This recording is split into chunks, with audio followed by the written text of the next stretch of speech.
David Smith. I'm a dentist in Carmel, Indiana. Okay. And tell me all of your accolades from when you first graduated dental school. Oh, accolades. Let's see, I taught at the dental school for about 6 years in operative dentistry and in tooth morphology. Then I spent the better part of 15 years trying to figure out how to solve my own occlusion problems. And what I learned was that there are a lot of people out there who don't have a clue. And then I saw Bill Dickerson at a thing called the Midwinter Conferences in Indianapolis, and I learned that this guy was talking to me. And he gave me a lot of information about what my problems were and what I needed to do and how I could solve them. And so I started training at LVI, and I've gone through pretty much everything they have to offer. Wow. Yeah. So what would you say after the dentist and who you are, what are the letters after your name? As far The as abbreviations. the DDS and FIAPA, yeah, Awesome. Congrats. thanks. So tell me, what intrigued you to take Dr. Durham's course?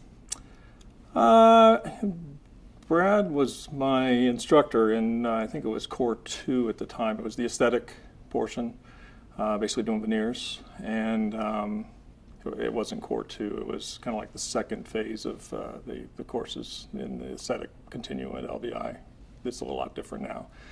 But anyway, he was our instructor, and it was great to meet him and learn about him and discuss stuff. And you know, he was talking about our practice because we were both in the same magazine, Dental Economics, and our office won the building office practice of the year thing, and he came in, I think, second. And he was frustrated because, you know, his office is beautiful, and so was ours, but ours was like 5 times the size. And so we're sitting there talking, and he's like, you know, asking little questions about how we do stuff and how it all works and how many operatories do you have and all that kind of stuff. And we kind of described this whole situation with him, and you could tell he's kind of like, why would anybody do that? You know?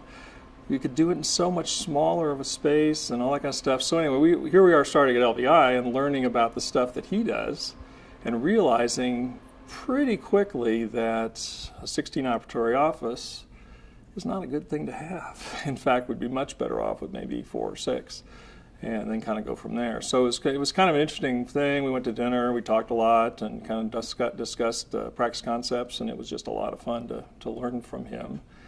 So when you took the course, how long ago was that when you took the course? It was probably 14 years ago, I'm going to guess. Okay. And what changes did you see that came from all of the information he gave us at his course? Well, the thing he does is he makes a system, everything's systematic, okay, which is dentists tend to not do that well. So he looks at everything from a system-based process, and then he also looks at ways that he can converse with a patient and find out what they really want, what's driving them, you know, what are the results they're looking for, and then he has ways of then answering what they've already told him they want and need, and he doesn't get you in that position where you're having to sell anything. They're telling you what they want. You know, you've got a way of really discovering with them what it is they've always wanted, and that's fun. So let's say on a numbers level, how did you see it helped you progress within your own office? Oh, it made a huge difference. You know, we actually it was kind of neat. When I first went to Savannah, I walked in and I actually saw Abercorn Street. And I said, somewhere on this road is Brad Durham's office. I'm just going to walk until I find it. So it was like a 1.5 mile walk. I ended up, you know, I hadn't slept much the night before because I was doing some other stuff. And so I just got there, and I got to his office, and I just sat down in his waiting room, okay? And I'm watching what's going on. And there's just like this calm, this relaxed thing. There's no rushing, you know. Everything was just kind of really well orchestrated. It was kind of like more like a symphony than a rock concert, you know, if you know what I mean. And so I ended up going to my own office and saying, I run a rock concert. This is crazy.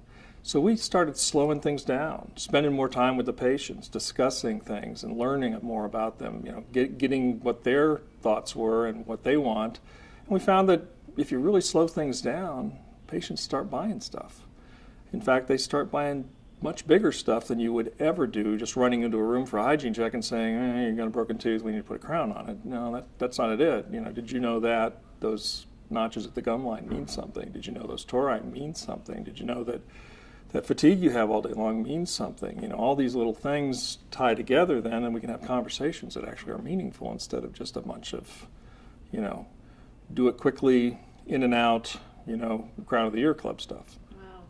So what would you say to those people or those doctors out there that are, not ready yet, if they're saying, I'm not ready yet, or, if they're scared? I mean, what would you do to entice them to understand the benefits of this course? Not ready for the course, you mean? Yeah. So like they don't want to pull the trigger on doing the course? Scared, fear, whatever it is. What would you give them as advice? Yeah, I think that all they're doing is preventing themselves from succeeding. I mean, that's it. I mean, they really don't have the tools. I mean, they may have the clinical tools to be able to do some amazing stuff with the stuff they learn at LVI. I mean, let's face it, there's no place better to learn how to do really top-notch dentistry. But if you don't have the ability to sell really top-notch dentistry and get a patient to buy into the fact that they actually have problems, the average patient doesn't have a clue that they have a problem. They're just sitting there going, gosh, I'm fine. So what if I've worn off 4 millimeters of my front teeth and my molars are flat and my joints pop and I have headaches and I don't sleep worth a damn and I'm miserable all the time. So that's normal, right? And it's not. And getting that patient to better understand that there are things that we can do to solve those issues is a huge piece of this puzzle. And without the tools that Brad teaches, I think it's hard to do that.